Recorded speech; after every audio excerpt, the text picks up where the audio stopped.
Hello. In this section, I'll talk about managing food specifically in Eswatini. But first, in general, food will be different. You are in another country with massively different cuisine. Enjoy.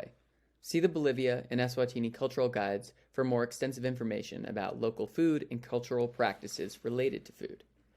But if you have any severe food allergies, it is extremely important that this is noted in your health and safety plan, and you communicate this with your team, EIA country staff, and on-site cooks. Volunteers with severe food allergies have remained healthy and had great experiences on site, but you must prepare. If your team has vegetarians or vegans, make a plan to ensure that they will be consuming enough protein.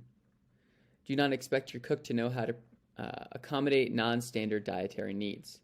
Depending on the severity of your dietary restriction, be prepared to bring your own ingredients and pots and prepare your food as needed.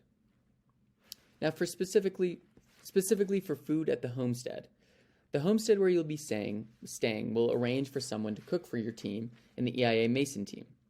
They will cook local foods, as described in the cultural guide. And remember to be gracious and assist when possible with chores related to cooking, as they are providing the service for free. Remember when you're buying food for your team that you'll be living and working in close quarters with the EIA Mason team and the family at your homestead. Be courteous and consider the impact this will have when your team comes in with a lot of food, much of which is less common in the rural areas. It can be nice to share some snacks with the family, like potato chips or sweets, and to have enough for the Masons as well. Your team can definitely have your own designated foods, but consider sharing and supporting those around you when you're enjoying the fun food. For food on site, in Eswatini, the community will arrange for one or more members to cook on site. Offering lunch to everyone who comes to work is a great incentive for people to come work and a great way to get to know members in your community. The community is also contributing financially to these meals to encourage participation on site. Often local politicians will be willing to contribute food as well. All food in your community will be cooked over an open fire, and most Mswati prefer to eat with their hands. Procuring food.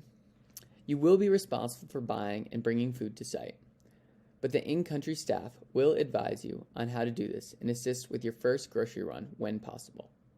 Some local foods you can and are encouraged to purchase locally are meat and mealies, or corn. Most basic foods needed for cooking local foods will need to be purchased at a store or market, but you should be able to easily find these groceries in any nearby town. All other foods and fun snacks can be bought in the supermarkets around the major towns. Pick and Pay or Spar are some examples of these. They should have most things you could ever want or need. And under the new plastic-free Eswatini campaign, plastic bags are unavailable in all shopping centers from Thursday through Monday. You can purchase reusable bags or backpacks in this case. There are bulk markets in the city center of Mbabane that sell bulk vegetables, fruit, and other foods. You can get other very good deals at these markets. If you want smaller quantities of food, you can buy them from the bomake on the streets, support local. These will be significantly cheaper than produce purchased in the local supermarkets.